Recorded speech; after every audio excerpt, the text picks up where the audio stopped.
Welcome to That's Good Sports Podcast. I'm Brandon Perna here with Will Keys. We're going to talk some fucking football today, some Broncos, some NFL. Probably going to start with the NFL stuff, and then we'll get into Broncos news or whatever our feelings are about the team since they're on a bye week. I don't even know why people actually listen to this podcast, Will. I started to read some of the comments on my YouTube channel about the podcast, and I decided that was not a road I wanted to go down today. Nope, not a great idea. I always see some Chiefs fans in the comments who they're really shook by everything I have to say about the Chiefs and particularly their quarterback. So, yeah, I don't. I'm sorry, guys. I'm really sorry. I think people take us a little too serious. Maybe you specifically. Yeah, I mean, some people maybe can't tell when I'm joking and when I'm not, which I would never joke about Patrick Mahomes. I hate him. Yeah, your hate list. Did that get a lot of hate, some hate backlash? I have the feeling I'm on a lot of people's hate lists. Will Keys, top 5 in 100% of That's Good Sports podcast listeners' hate lists.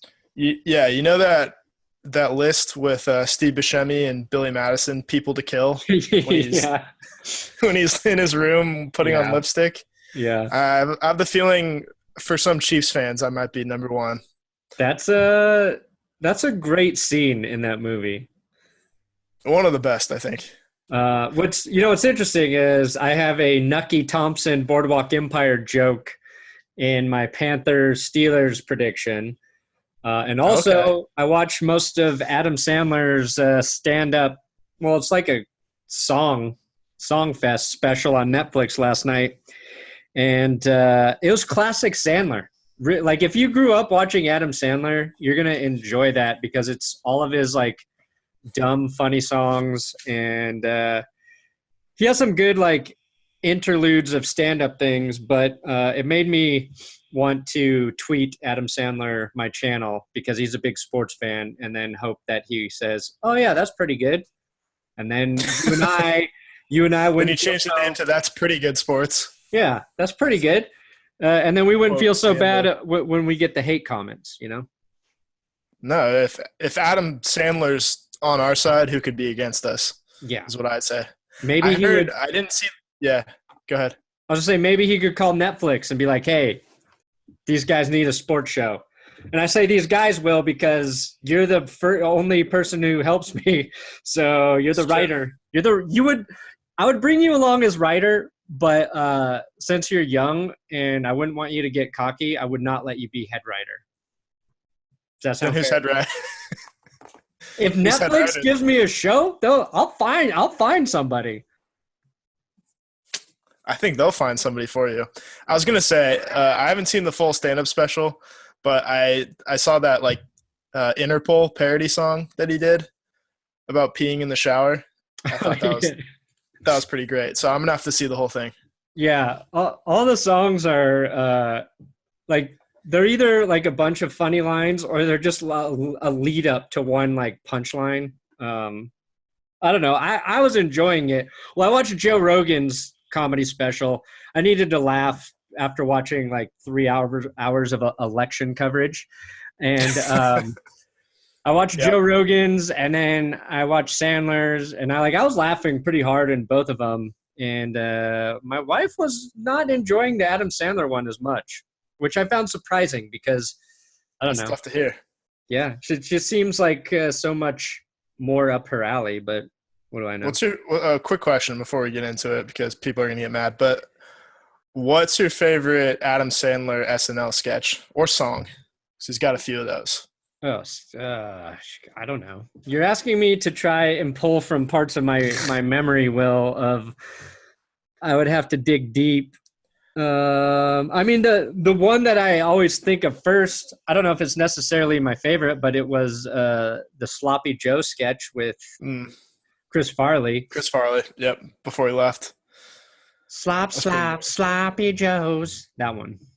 Yeah, Lunch Ladyland, I think it's called. Yeah, I don't know if that's my favorite. I'd have to kind of look and try to remember. I love Canteen Boy. I think that might be the best. Canteen Boy. It would cause so much trouble today, and that's why I love it. I'll have to rewatch it. I don't think I remember that.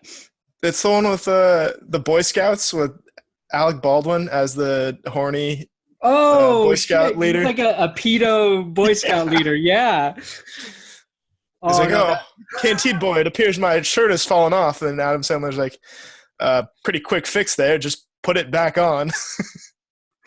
oh yeah, I got to rewatch that. So good. I remember getting Adam Sandler's "What the Hell Happened to Me" CD. Like when Oh I yeah, was, I remember that.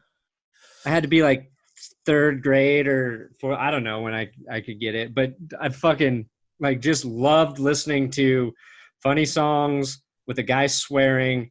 And then like the little sketch, like the goat sketch in between, like the goat talking about, you know, the old man who beats him and then going out for a pass with the football and just gets hit in the fucking face.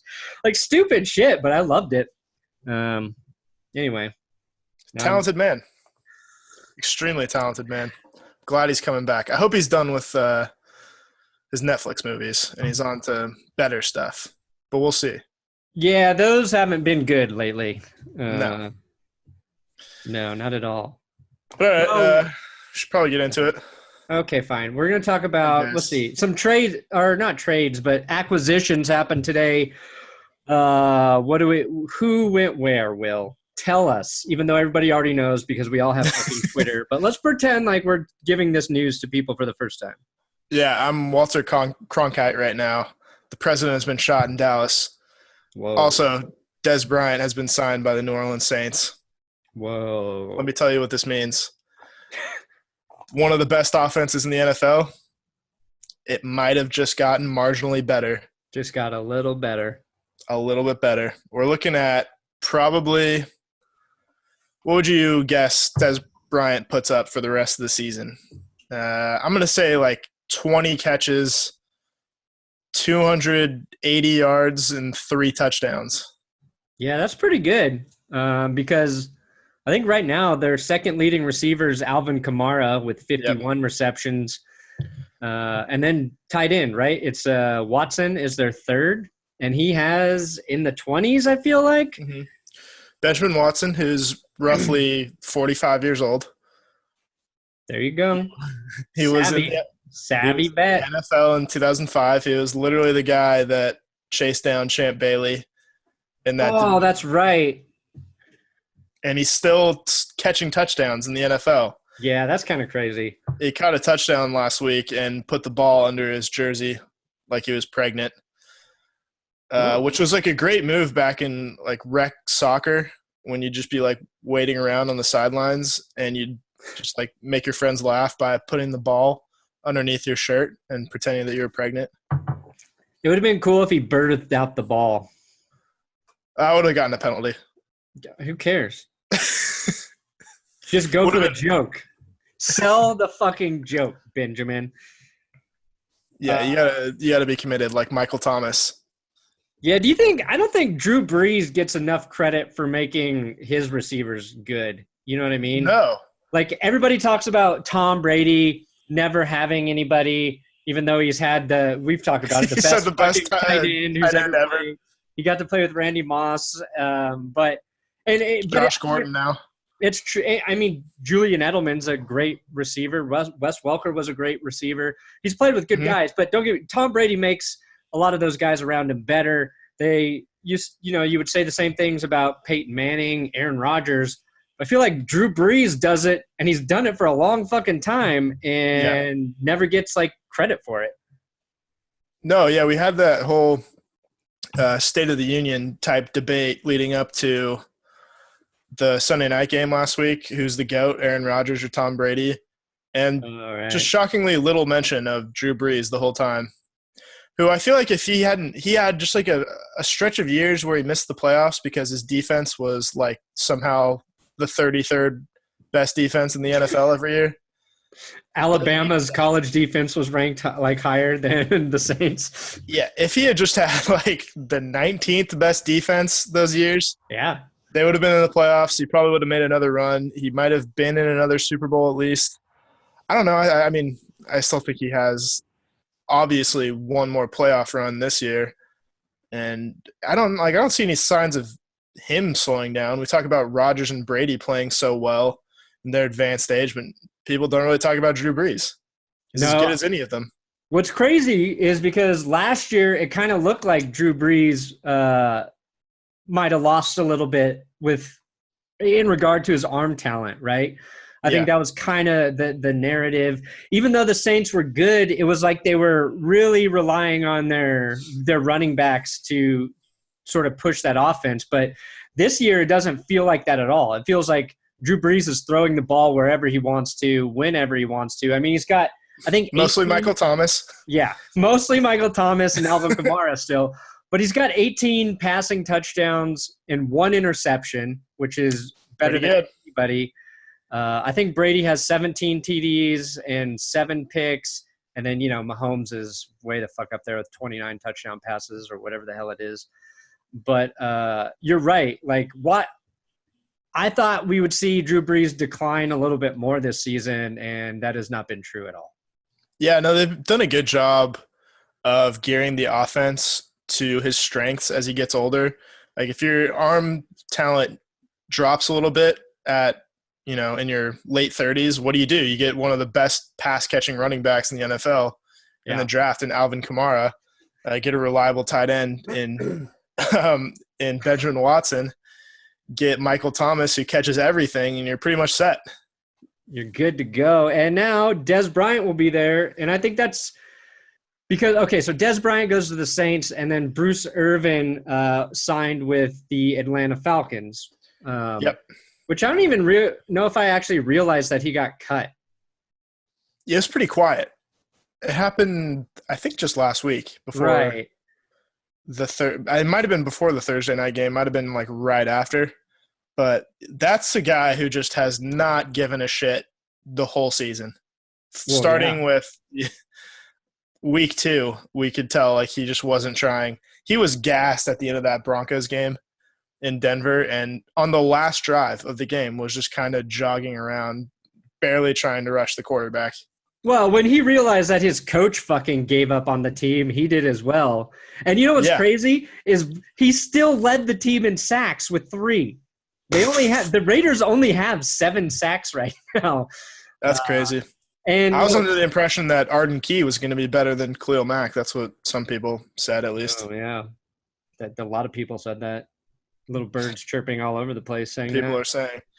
But I actually think – so the Falcons, they beat the Redskins last week to go to 4-4. I don't think there's any reason the Falcons can't grab a wild card spot in the NFC, even after their disastrous start, whatever it was. Yeah. 1-3, 2-4. There's no, I think you're right. There's a playoff spot open, I think, up for grabs. I mean, it's almost kind of – it's weird because you've got the Rams, the Saints, the Falcons. All of those teams have really good offenses, but questions on the defensive side of the ball. You would think like the Rams really shouldn't have that, and maybe when they get Aqib Talib back, they look, a little more sturdy on the defensive side of the ball. The Panthers, you could argue, have the most well-rounded team. But the Falcons, one reason they obviously are struggling is like all of their defensive injuries.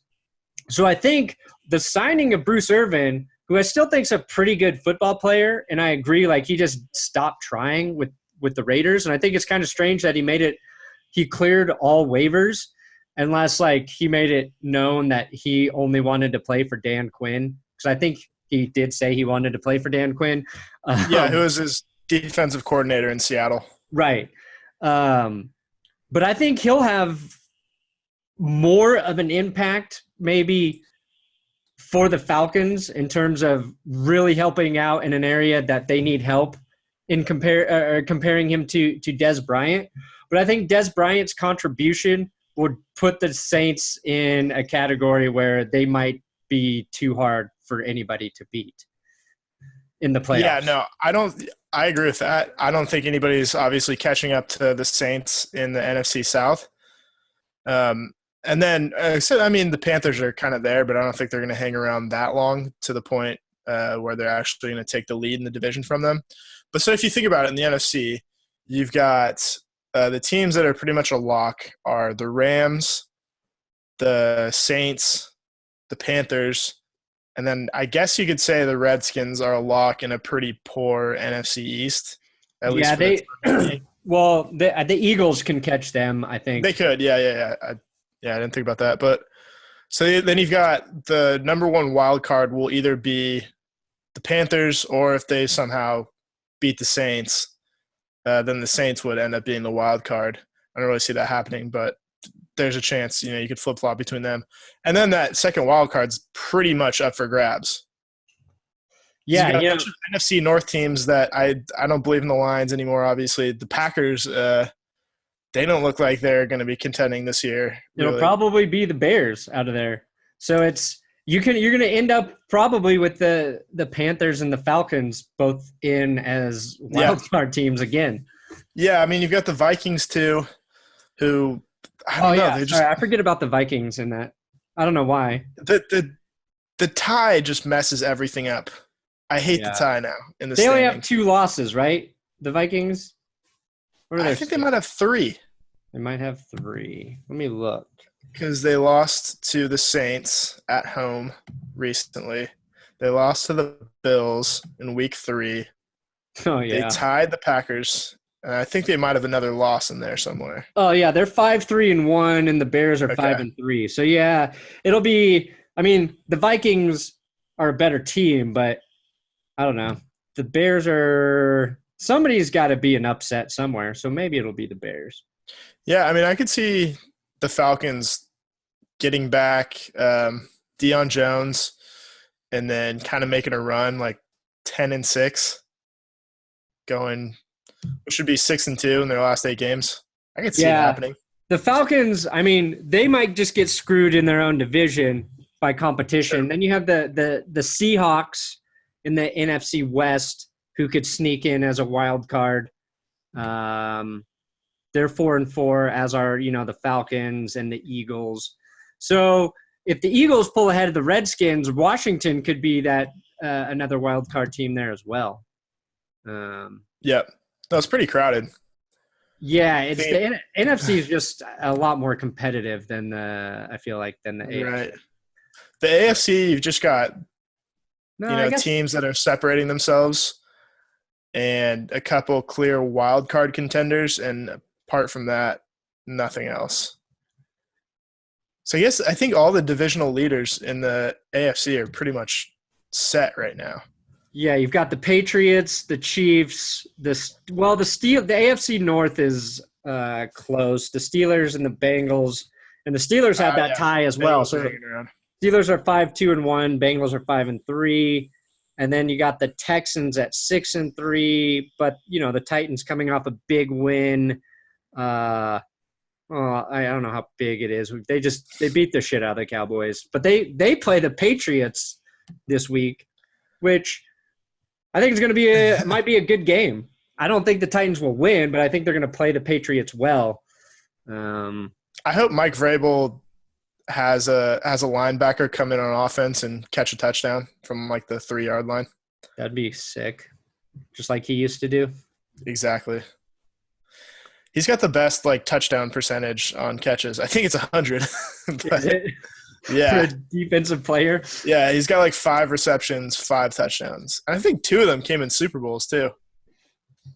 Yeah, he was good. Bizarre. It's one of those things. Why does this make sense?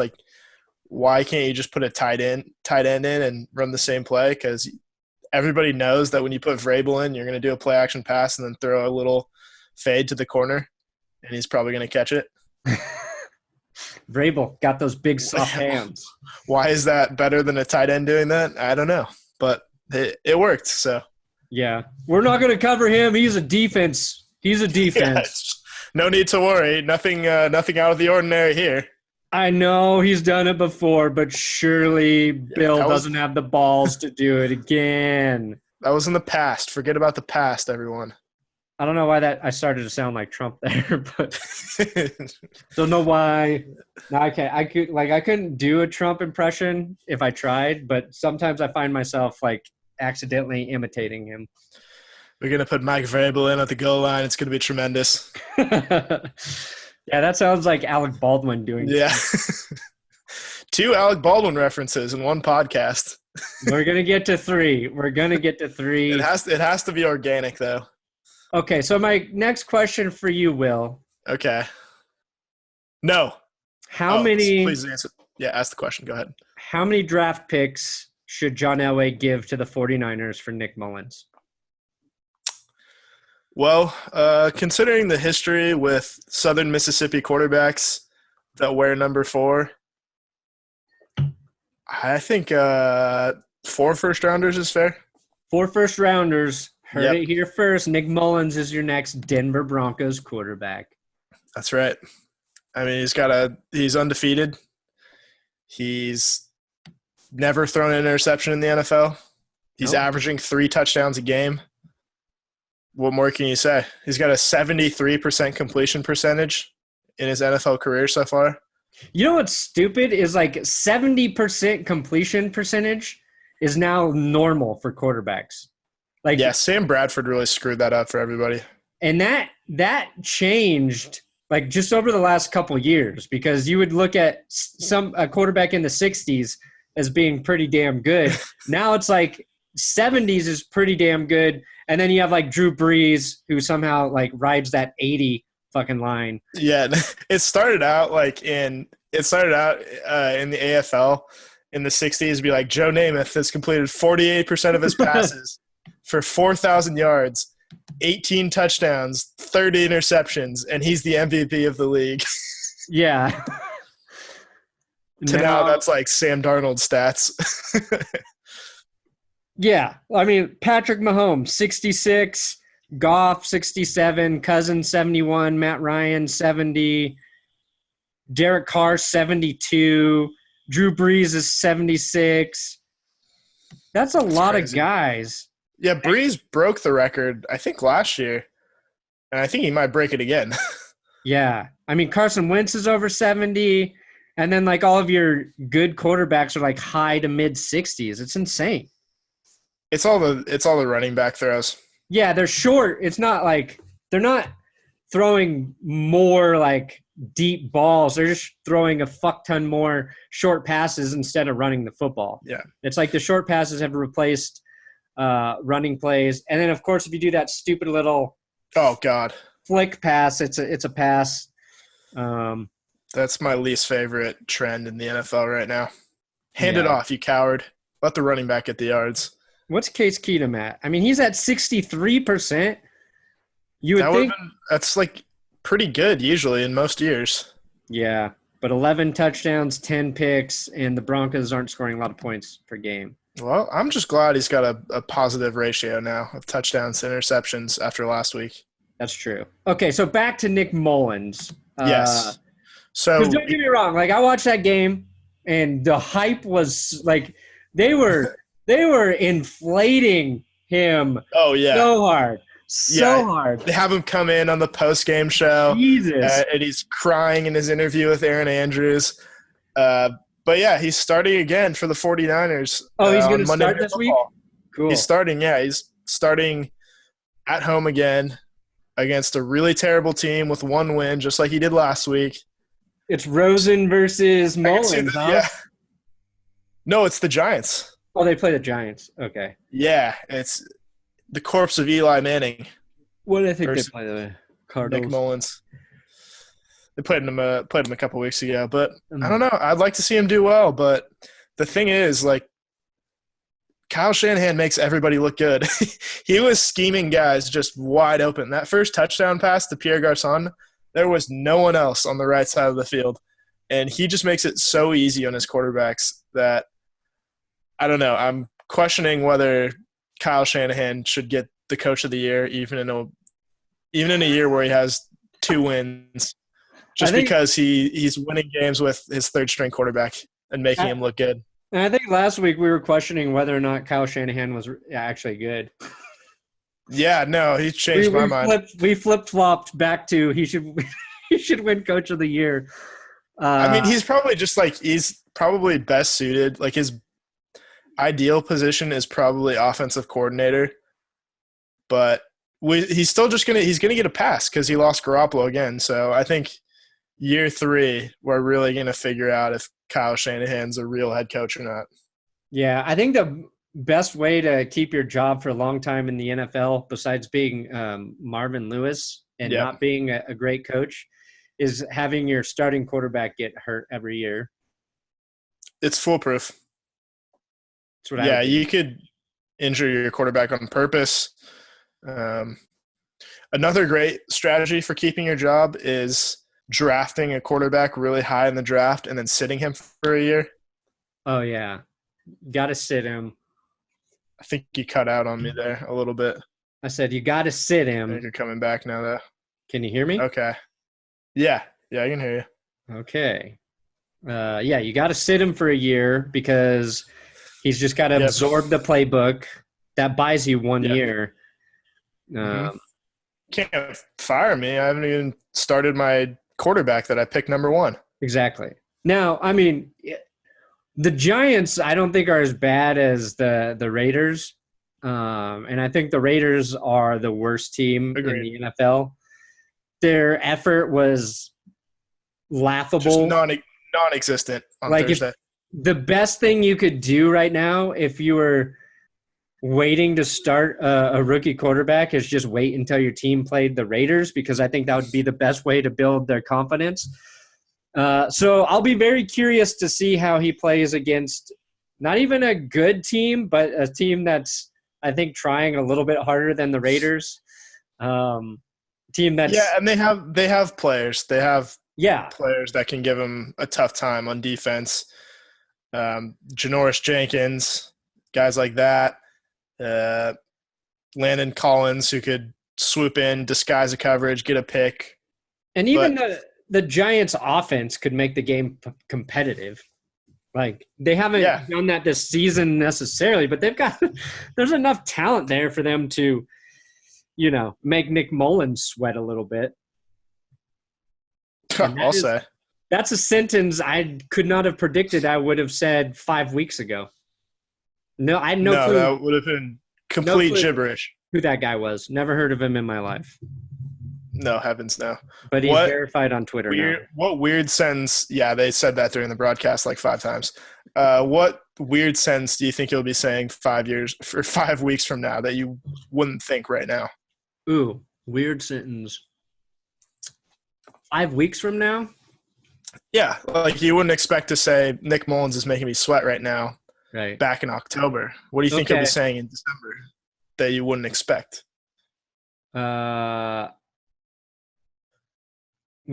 Kevin Hogan just threw 350 yards against the Chargers for a win.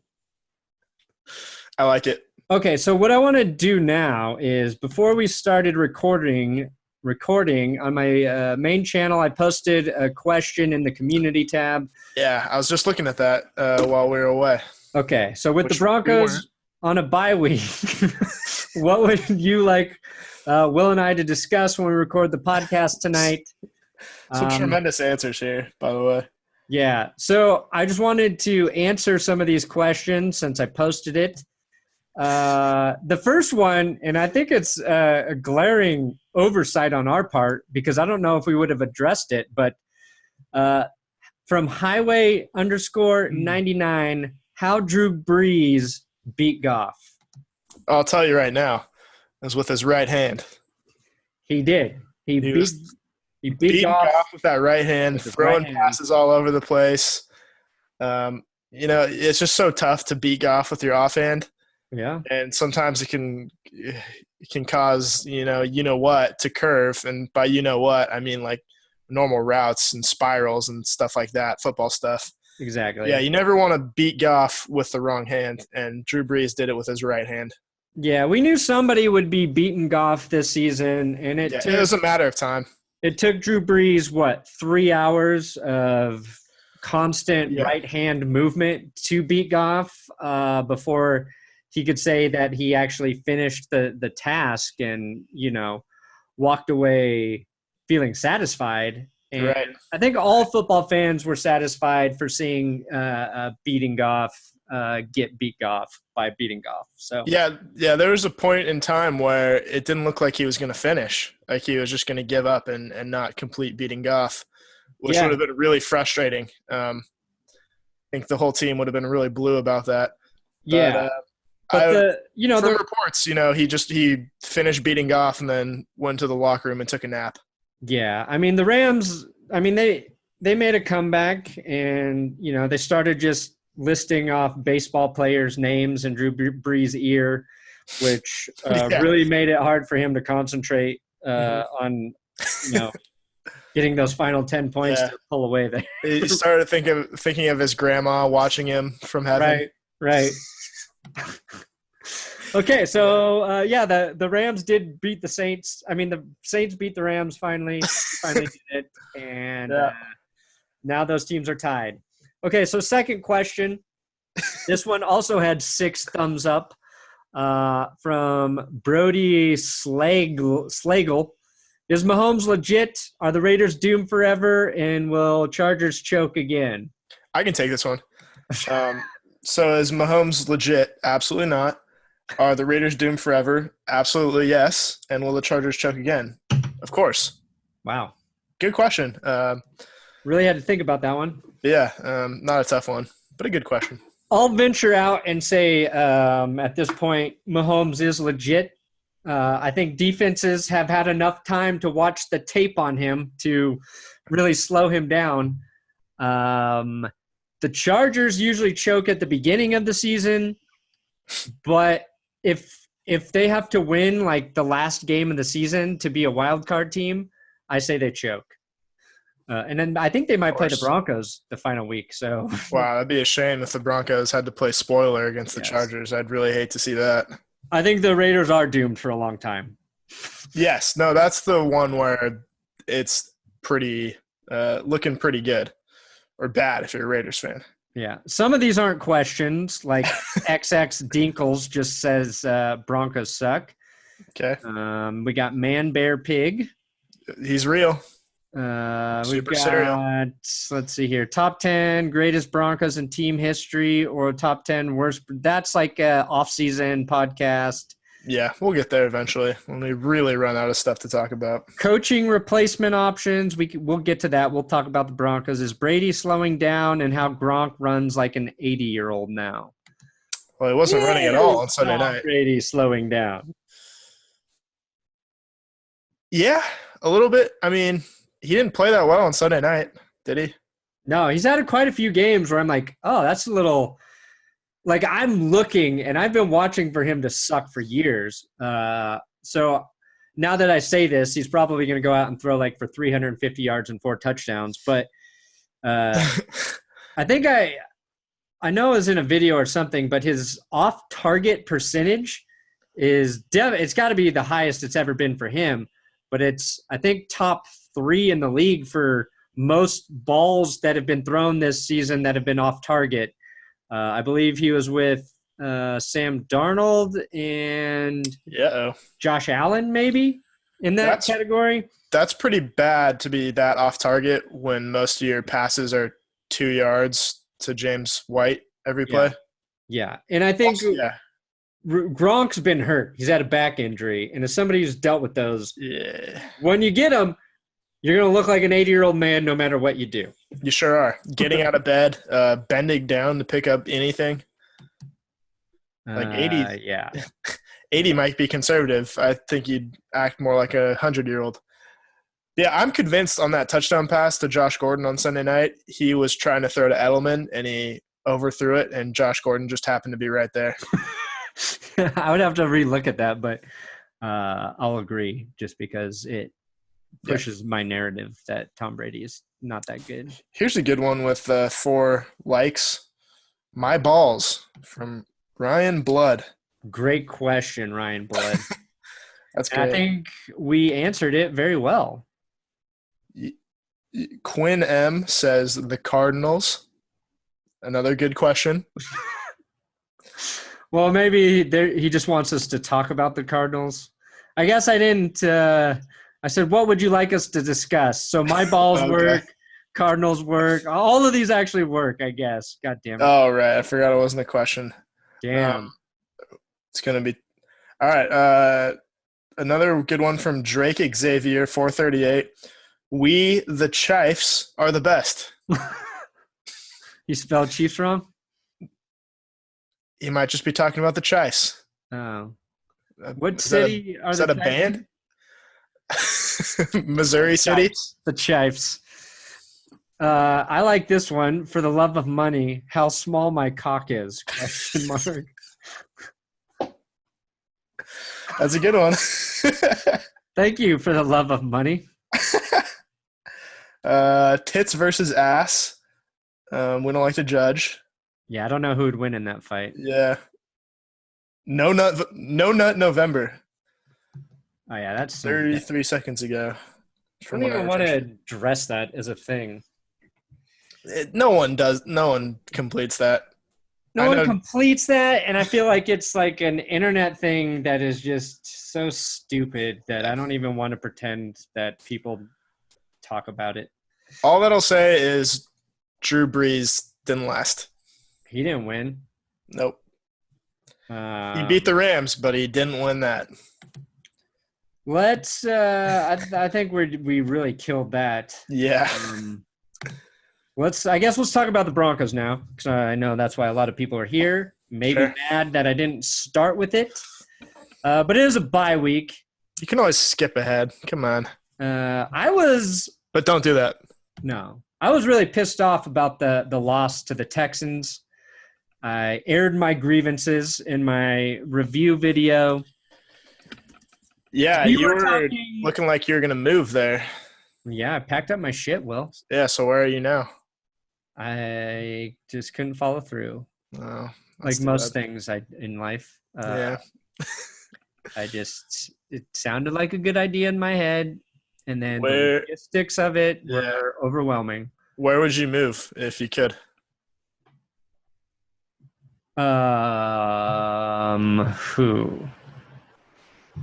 Probably either the mountains or Kauai. I like it. I'm going to Canada to start. That's good. NHL. Oh, there you go. Yep. It's just a new branch of the channel. It's not my own thing. Yeah. I could live in Canada too. Yeah. Oh, sorry. Sorry we're so nice to you here. Yeah. Oh, looks like you got a nice host there, pal. Enjoy going to the doctor for free. Healthcare. Gotta love it. But if you're Canadian, leave a comment, please. Also, we're sorry. Sorry for our accents. Actually, I'm sorry for talking about how nice it must be to live in Canada. Yeah, we're sorry for slandering your country like that. Talking about how great everything is. What I wanted to ask you is, did you think that game was as poorly mismanaged as I did? Yes. Okay. Because I sure did. I feel like I was really hard on the way like they ended that game. Yeah. And then all week, it kind of felt like nobody thought that was that big a deal. Like, and I know Brandon McManus kicking a 50-yard field goal, you like your chances with that. Okay, I get it. But while it was happening, I was like, why is this team, why are the Broncos, who have 35 seconds on the clock, not trying to get another playoff to get there? Like, you don't ever see a team do that unless they're a shitty team that doesn't know what they're doing, and like the quarterback was not on the same page with the like when something like that happens, it's usually a mistake. It's like you see a coach on the sideline pissed off because his young quarterback didn't know the situation. But here it was the coaches were like, no, we're close enough. Let's just run one play. Maybe we get lucky. And then they gave up, basically. And I didn't feel good about that kick because McManus missed the 62-yarder before. And I know that's one of those gut things where I feel it shouldn't affect the kicker's next kick. But when you do miss a long field goal, it was the same side of the field. I just did not feel good about him kicking a 50-yarder on top of just the way everything seems to be going this season for the Broncos. I'm going to be honest. I haven't felt confident in McManus late in the game since that Bengals game from 2015 on Monday Night Field Goal or Monday Night Football. God damn it. Crossing my wires there. Monday Night Football where he had a chance to win it on the last play of regulation and then just kicked it probably 50 yards to the left. Do you remember how badly he shanked that kick? Yeah, well. That was the worst kick of all time. I remember didn't he make a kick in – did that game go into overtime? Yeah, he made a short kick in overtime to put the Broncos ahead. No, but because Vic and I did a shoot with Brandon McManus, and this kid recognized him. Well, kid, he's like, I don't know, in his 20s. And he called him out for that kick. That's got – take some balls to do that in person. Like, he complimented him. He's like, but you did miss that one in Cincinnati.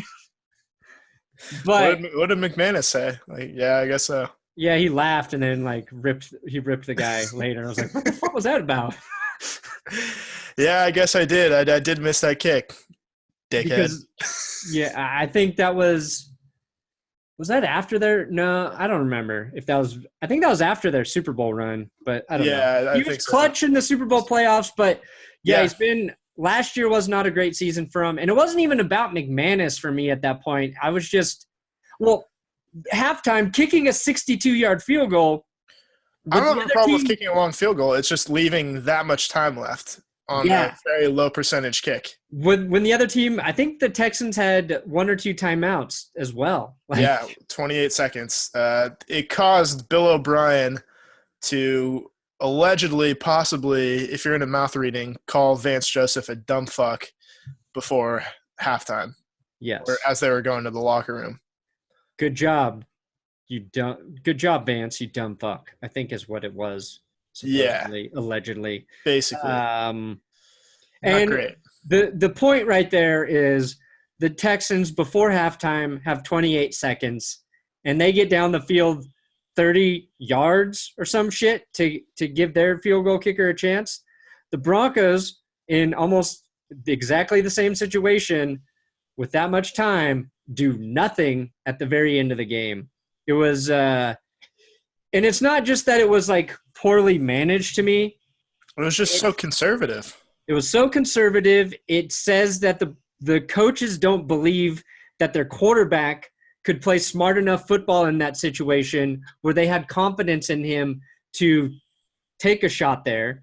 Listening to the Texans players talk about how they thought that the Broncos were going to try to get closer, that's what Tom Brady did against them, and they were hoping that Case Keenum wasn't looking at the game like Tom Brady. No shit, he wasn't. And I was really critical of Case Keenum's play. And a lot of people were defending him because they're like, that was his best game.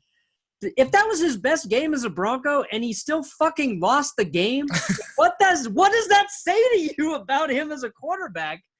And he played pretty good football. He made some really impressive throws. But when the team needed him to win and he got a drive going there, don't get me wrong, but he did not do enough to get a win. And I just feel like that is the quarterback he is. That is the coaching staff that we have, and it's it pissed me off because I thought they were going to do it. I thought they were going to win. Yeah. And then they botched it with 35 fucking seconds left. And this isn't a 2020 hindsight thing either. No. They had the ball with 3.5 minutes left, and I think all of us were probably screaming at the TV or screaming from the stands with 30 seconds left. What are you doing? Get closer, throw an out route, try something. Yeah. It's that Raiders game, they made it an easy kick for McManus because of that throw to Tim Patrick where he broke a tackle and got out of bounds with time expiring. Right. Yeah. And that's probably why they won, because I don't know if McManus is hitting it from 52 yards in that one either. It's I mean, even throwing like a 5-yard in route to Jeff Hireman in that situation where he gets 5 yards, but the clock's running. Like, if you're going to take that risk, why not make that a 10-yard pass? Right. They're having protection problems. They lose Matt Paradis for the season, which is going to fuck that offensive line more than I think anybody wants to admit. Leary's out for the season. Jared Valdir has been hurt a lot. He played, last week, but now you're switching Connor McGovern to center. I think he's going to play pretty well at center. I think he's got experience there. Do fine at center, but now you have to replace him at guard. Situation. Maybe that they put Billy Turner in there, or they go with Sam Jones. I think you'll see Sam Jones. Okay, is what you'll see after the bye. And now might as well see what you have. The one thing you were excited about every week is knowing the Broncos could run the ball. So my question is going to be like, are they still going to be able to have that success with this offensive line? But really all that Texans game did to me was, and I knew this already, Will, I knew this, but it made me just have to swallow the fact that they're fucking done for the season. See, I feel like I accepted it a little bit before the game, and it didn't hurt as much before. I was kind of numb the whole game. Like I got really excited when they came back. Yeah. But, I mean, I guess they didn't really come back. Like, they were in it the whole game, but they got ahead in the fourth quarter or late third or fourth quarter. And then a lot of people were criticizing Cortland Sutton for not making that touchdown catch where, I don't know, I thought the defender just made a better play. Like, yeah, sometimes I think it's hard that ball away, though. It's hard to criticize the guy who doesn't catch it when the defender perfectly tomahawk chops his arms. Fair. But, yeah, if Sutton makes that catch, we're talking about a different game, right? And this is the whole year. The Broncos are 1 or 2 plays from winning games or at least being tied, maybe pushing into overtime. And that's really – the NFL, like if you watch enough of it, you realize like most games are within just a couple plays of one team getting a win. And if you see your team not getting that every week, they're not a good football team. Right. No, this is the most frustrating part of the season is because they're not getting murdered like they did at stretches last year. It's just a handful of plays that go the wrong way. Yeah. A missed kick, a bad special teams play, whatever. And you feel like if they got a different break in a couple of these games, they could be 6-3 instead of 3-6. But that's not how the NFL works, unfortunately. No, because all those breaks go to the Patriots.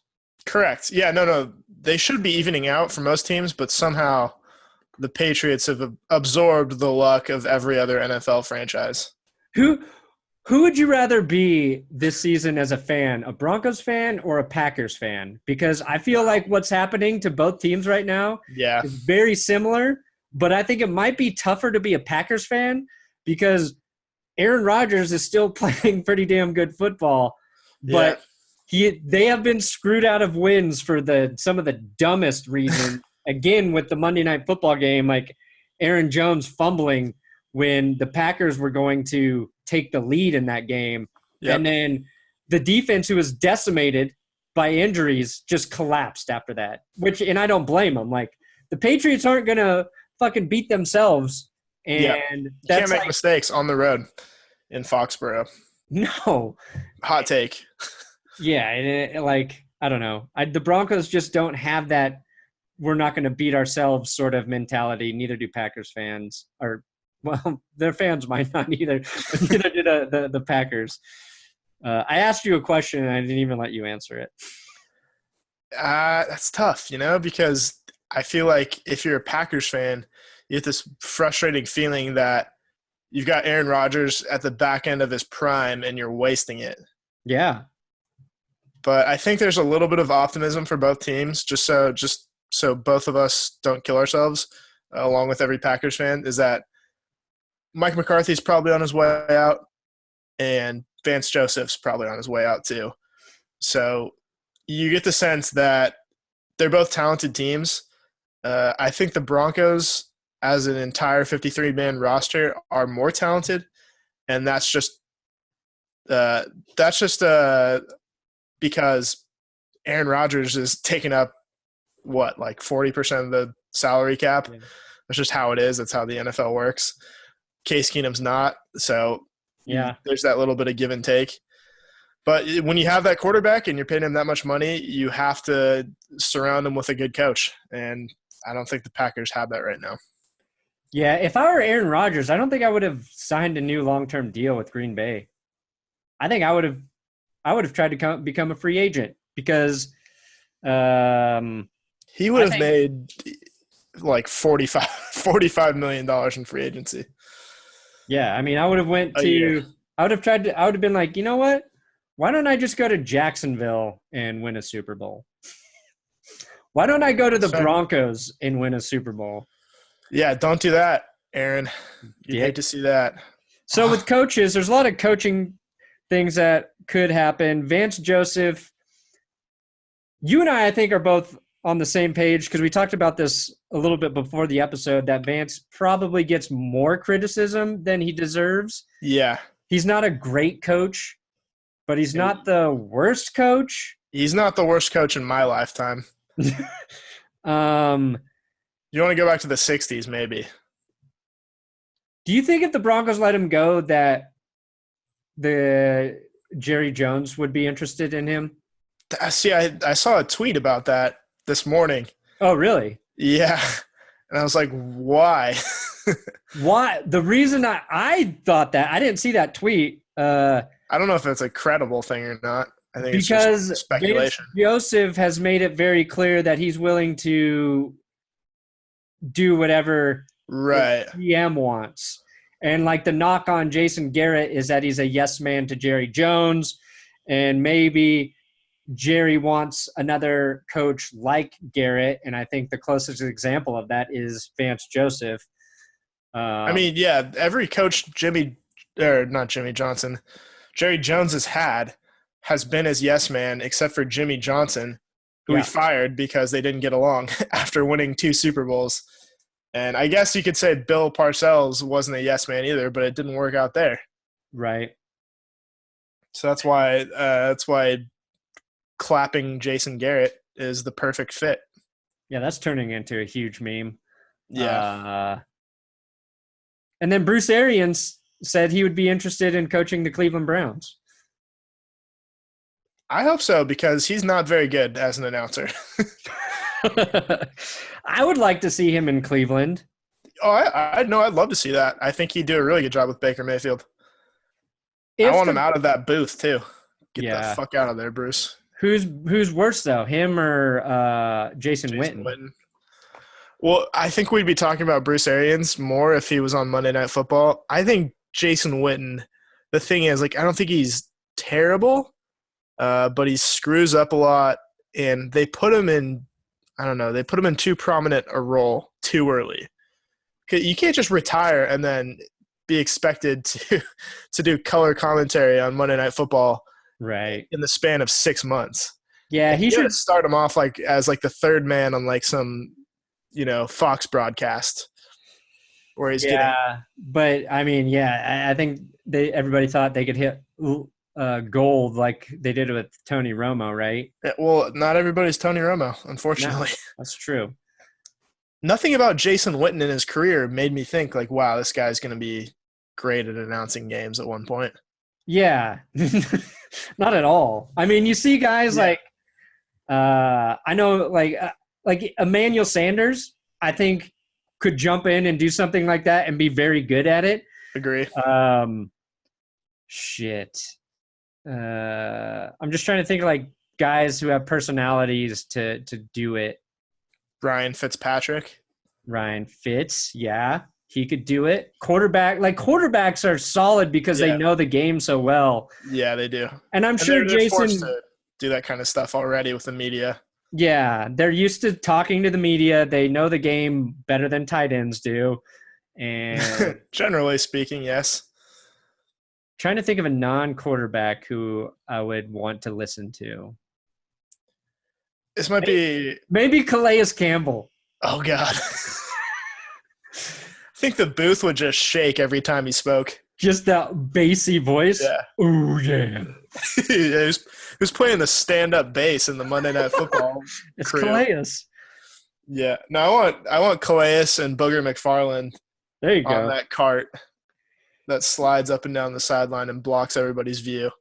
They apparently they fixed that, but Booger really should be in Jason Witten's role, talking more. Yes. And Witten should be kind of chiming in. I think they've actually just increased Booger's role in general. Yeah. I feel like Do you think they'll switch it up at the end of the season? Booger to just the whole crew, because there's so much backlash for Witten. I don't know. I don't know how any of that shit works.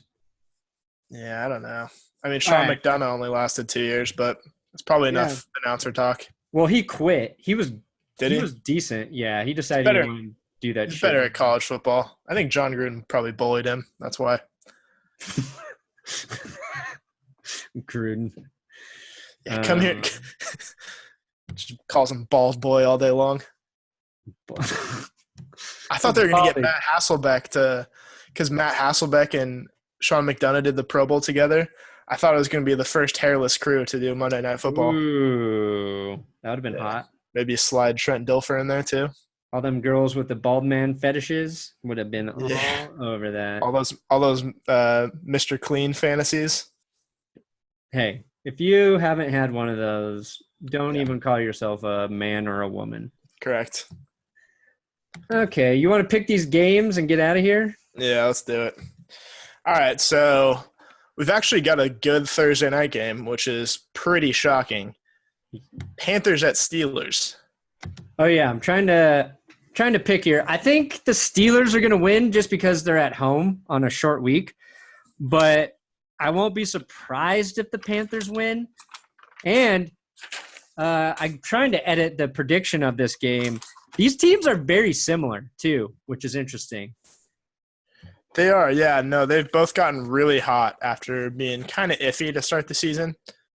But they're both rolling right now. They both got two really good running backs with James Conner and Christian McCaffrey. Mm-hmm. Two pretty similar quarterbacks in terms of play style. They're just giants. Two giants out there. Cam's more young Roethlisberger in terms of mobility. And two questionable secondaries. Indeed, yep. Yeah, but still teams that are probably going to be in the playoffs again. I don't think the Steelers really stand a chance in the AFC with the Chiefs and the Patriots, but somehow I could see the Panthers in the Super Bowl. That's what I could see it happening. We said earlier in the NFC, they feel like the most well-rounded team. Like their defense is pretty good. Their secondary is not great, but they have a good defensive line, good linebackers. They picked up Eric Reed in the middle of the season, that was smart. He's making a difference. Last week, nearly had a pick against the Eagles. Probably should have had one. I like the way Norv Turner's calling their offense too. He's being creative. Yeah. So I kind of want the Panthers to win this, but I'm taking the Steelers just because they're at home on Thursday, and I feel like that means a lot. And I think the Steelers' offensive line is better, which I think also helps at home on a primetime game. Yeah, I have a tough time picking against a home team on Thursday night as well, so I'm going to take the Steelers too. All right, Lions at Bears. Oh, my. Yeah, I think the Bears are pretty good favorites here. Yep. The Lions have not looked good. I'm going to pick the Lions, though. Oh, okay.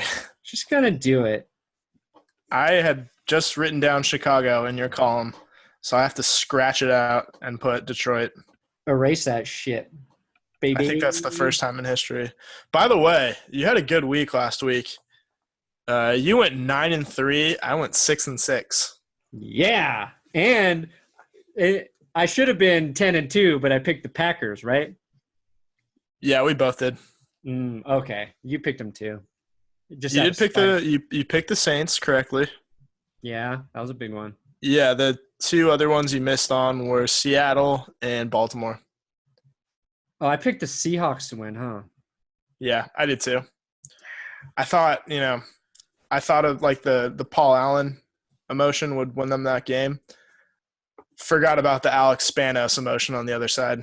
Yeah, I felt like the Chargers and Seahawks were the exact same team heading into that game. Yep. They literally both had patches on their jerseys for deceased owners. That's crazy. I think that's got to be the first time that's happened ever. Yeah, so now you got to start taking the Chargers very seriously because of that game. Yeah, I guess so. Even though they don't really have a kicker. Oh, yeah.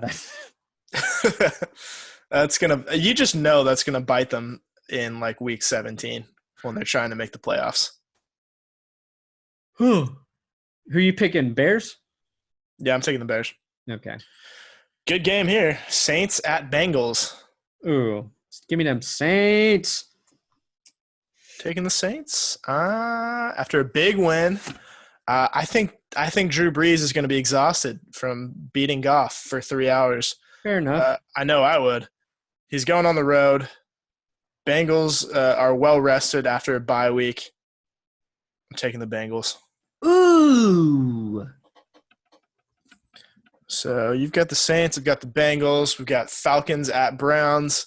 This is furthering my case that the Falcons are going to go on a run here. Feels like the Browns have played roughly 10 home games already this season. Yeah. But who are you taking? Falcons. Greg Williams in his second week of head coaching. Yeah. I mean, unless, he puts a bounty on Tevin Coleman and Julio Jones and Matt Ryan, I don't see them slowing down this offense. No, I did see something that when Baker Mayfield targets Duke Johnson in the passing game, they just have some insane sort of completion percentage and performance together. I won't be mad if the Browns win, but yeah, Falcons. Then this game I think is interesting. Jags Colts. Yeah, I think they're both coming off of bye weeks, right? Yes, they are actually. Okay, I'm going to take the Colts. I am too. I don't think that's a particularly shocking pick anymore. No, because one, I think Frank Reich and Andrew Luck have good chemistry. And the Colts' Marlon Mack has been on a fucking tear. So Andrew Luck plus a running game gives them a legitimately threatening offense, even without a ton of receiving weapons. And their defense hasn't been horrible. You know what I mean? Their defense is good enough to keep them in games. And the Jags, I just think they're beyond helping right now unless they get rid of Blake Bortles. Yeah, no, the Jaguars feel like if they haven't already exploded on the inside, they're a team with a locker room that's just ready to combust at any second. I would argue that getting arrested the night before a game is exploding, but yeah, they could do worse in the state of Florida. Yeah, well, yeah, definitely. Out in Florida, there are a lot of bad things can happen in Florida. Yeah. So we'll both go Colts. Alligator. Yeah. I was playing Red Dead Redemption, and I got just snatched up by an alligator, and it was one of the most terrifying things I've ever seen in my life. I legitimately jumped back in my chair. That's pretty funny. Yeah. So don't go to Florida, please. No. Alligators scare me. Also, I have no idea what the difference between alligators and crocodiles are. That's a different podcast. Okay. I'll get into it. You'll explain it to me. Yes. Cardinals at Chiefs. Horrible uniform matchup. Ooh. I know it's what everybody's saying about this game, but too much red. I don't like the Chiefs red to begin with. It burns my eyes. Then you add in the Cardinals white and red, and I just don't like it one bit. Yeah, but you got to take the Chiefs. They're 15-point favorites, I think. I heard it was 17 at one point. I'm sure. That shit bounces every hour. Yeah. Do you think the Chiefs will cover the spread? Probably better question. No. Think the Cardinals are finding some sort of identity, some rhythm? I mean, I don't know if it takes identity or rhythm to lose by 14, but I think I don't know. I think they're showing progress at least. I mostly just want to see Josh Rosen have a really good game. Yeah, maybe we can do a detail episode where he wins. Ooh. It really just depends what Peyton Manning picks. Sneak peek detail episode coming up Friday here Get on ready. at the main That's Good Sports. Then we got Bills Jets in the fucking blow off bowl. Oh. Yep. Sam Darnold is not playing this week, so it's going to be Josh McCown. Is that confirmed or is that still up in the air? I think it was confirmed. Yeah. Okay. Because I saw it on NFL.com. He was in a walking boot. Yeah, Sam Darnold. I mean, that's a normal week for Ben Roethlisberger, but not for Sam Darnold. No. Yeah, Derek Anderson versus Josh McCown. Give me Joshy McCown, baby. I think he's going to light a little spark under that team's. Yeah, McCown's one of those guys that finds a way to have one great game every year, and I think this is going to be it. Yeah, he finds that he was decent last year. Yeah, no, he wasn't bad at all. People thought that team was going to go 0-16, and they were 5-11, I think. Yeah, there you go. So Redskin Potatoes I caught on the Tampa Bay Buccaneers. Yeah, I'll go. Mr. Smith goes to Florida. Yeah, I think I'm going to go with Washington. Yeah, I'm going to take Washington as well. I knew you were struggling there because you want to take your boy. I want to take my man. Yeah, he is a man. He's not a boy. Okay, Patriots at Titans. I think this is going to be a bloodbath. Ugly. Yeah. I think the Patriots are going to win, but I am counting on the Titans defense to beat the shit out of them. I would love to see Dion Lewis have like 150 combined yards in this game. Yeah, I think if Malcolm Butler wasn't playing so shitty, I'd be excited to watch him play against New England. But I think Bill Belichick's just going to fucking take advantage of him hard. Probably, yeah. Now, I love this revisionist history too. That since Malcolm Butler's playing poorly this season, it was suddenly the right move for Bill Belichick to bench him in the Super Bowl. Yeah, the problem was Malcolm Butler was playing just fine football leading up to that game in a system he knew very well. Other problem is he gave up 41 points, but yeah, that's if you consider that a problem. Let's see. Chargers at Raiders. This is the afternoon game. I feel like these two teams play in the afternoon slot roughly 5 times a year. Here's another one. I'm taking the Chargers. Chargies, Raidies. I can't imagine picking the Raiders at all again this season. Can you? No, you can't pick them to win any game. No, I certainly won't. Oh, wait, we got to take – most inflated stat in all of football is Derek Carr's 72 completion percentage. Yeah, not great. But then again, we still said last week – or I think I said it. I'd take Derek Carr over Keenum and somebody else that I can't remember. Yeah, no, we both said we'd take a flyer on Carr. But guess what? It's been a week. I'd take Nick Mullens over all of them. That's right. Nick Mullens, baby. Mullens. It's Mullens time. Let's see. Dolphins at Packers. Did you see the Dolphins were fined like $30,000 and $15,000 because they said Ryan Tannehill was a full participant in practice, and he actually sat out for a couple snaps a few weeks ago with his injury, which I thought was like they were misleading on the injury report, basically is what it said. And after watching them play last week, barely beating the Jets, I'm going to take who does that benefit? Yeah, who does that benefit? It's like, oh, shit, Brock Osweiler's in the game. We didn't game plan for him. Better watch out. Yeah, you should have said he was limited when he was a full participant. Yeah. I think you should be able to round up to 100 if you're at like 90% in those situations. Seahawks at Rams. We didn't pick this game, by the way. Dolphins at Packers. I picked Packers. Oh, okay. I'm going to take the Dolphins. I think the Packers are just on a downslide. Also, I want to have a different pick than you. Yeah, I'm going to get you. Yeah, some separation here. Seahawks, Rams. I think this is going to be a close game. It was a close game the first time they played. Yeah. I'm going to go with the Rams, though. Bounce back after a loss. Yeah, I'm going to take the Rams as well.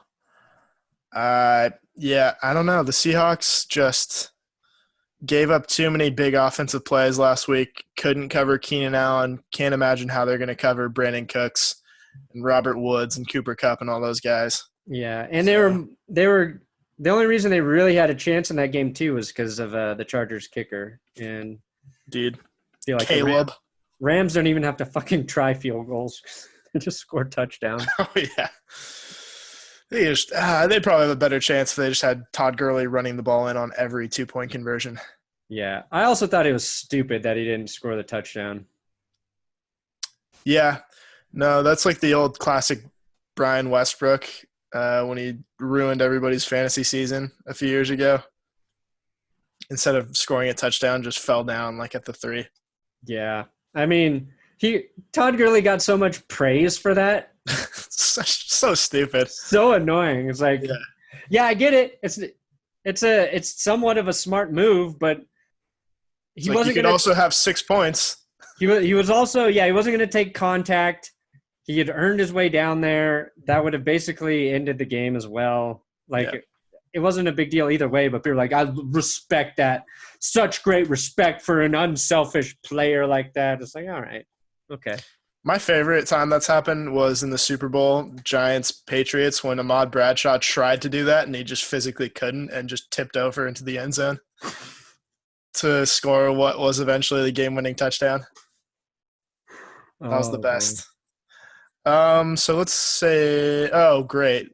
The Sunday night game everybody's been asking for. The Cowboys got another primetime game? Of course they did. God.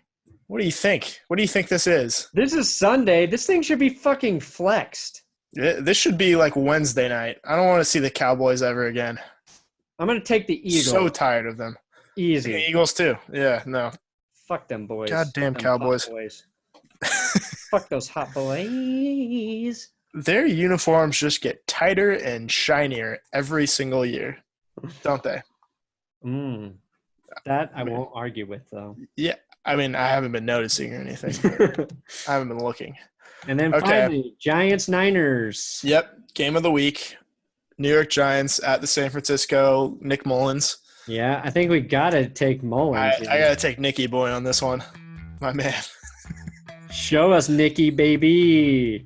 Future Broncos quarterback Nick Mullens. Mullens. We're taking him. There you have it. Those are our picks. Yeah. Do you have the season total for us? Somewhere. Okay. I can have that. You can have it next. Too. You can have it. Oh, no, I think I have it. So I just need to do a little quick addition. You're actually, let's see, carry the 1 here. Yeah. You are 66, 50, and 2. I'm 70, 46, and 2. Okay, so I'm 4 games back, huh? Yeah.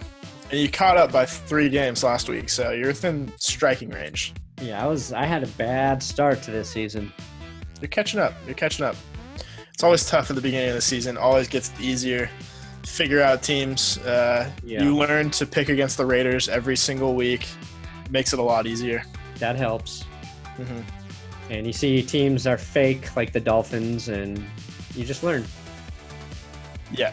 Even though I think I picked the Jets last week to beat the Dolphins and lost. Not great. Yep. Well, that is another podcast in the bank, guys. Thank you for making it this far. If you did, I should really start telling people to follow you on Twitter at the beginning of the episode at Will Keys 6, but it's on the screen for a cool hour and a half for every podcast. And every week, less and less people listen. So it's true. Well, every week the Broncos get worse and worse. So